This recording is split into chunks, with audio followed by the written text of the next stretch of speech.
काल सकाळी टीव्हीची बातमी आली आणि किरकोळ दुखापत झाली कार्यकर्त्यांना, असं सुरुवातीला त्या टीव्हीच्या बातमीत सांगितलं. त्यावेळेस वाटलं दादांचा काही उल्लेख त्याच्यात केलेला नव्हता. म्हणले त्यांच्याबरोबर असलेल्या लोकांना किरकोळ दुखापत झाली. सचिन भाऊ भोर माझ्याकडं त्यावेळेस सकाळी आले होते. म्हटलं आता हॉस्पिटलला नेले, किरकोळ आहे काय नाही. त्याच्यानंतर अर्ध्या तासात बातमी आली आणि दादांना मृत घोषित केलं. खूप शब्द फुटत नव्हते. सचिन भाऊ ढसाढसा रडत होता. आज दादांच्या विविध गोष्टी सगळ्यांनी सांगितल्या.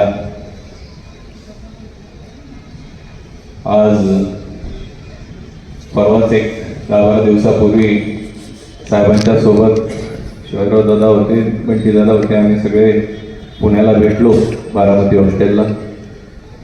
त्यावेळेस राजकीय सगळ्या गोष्टी होत असताना मला म्हणले कारखान्याचं काय चाललंय. म्हटलं चांगला चाललंय दादा. म्हटले किती होईल क्रशिंग. म्हटलं पूर्वी आम्ही अंदाज केला होता पण तेवढा होत नाही. मला म्हणले हो बरोबर आहे, सगळ्या महाराष्ट्रात तशी परिस्थिती म्हटली. म्हणजे साखरेचा भाव काय. हे सांगायचं कारण म्हणजे एवढ्या राजकीय याच्यामध्ये सुद्धा साखर धंद्याचं काय चाललंय, अंकाचं काय चाललंय, तंकाचं काय चाललंय, याचं सगळं बारीक लक्ष, चौफेर लक्ष दादांचं असायचं. खूप चटका लावून गेलेली ही गोष्ट आहे. असा नेता होणे नाही. सगळे निशब्द झाले, ढसाढसा सगळे रडतायत. गावागावामध्ये उत्स्फूर्तपणे दुकानं बंद झाली.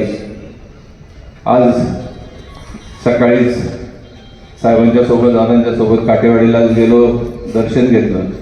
सगळ्यांचा एकच आक्रोश होता, अजितदादा तुम्ही परत या, अजितदादा तुम्ही परत या.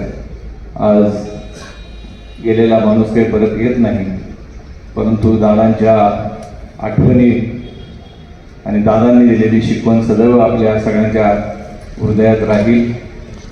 मी दादांना भावपूर्ण आदरांजली अर्पण करतो आणि थांबतो. ओम शांती, ओम शांती, ओम शांती.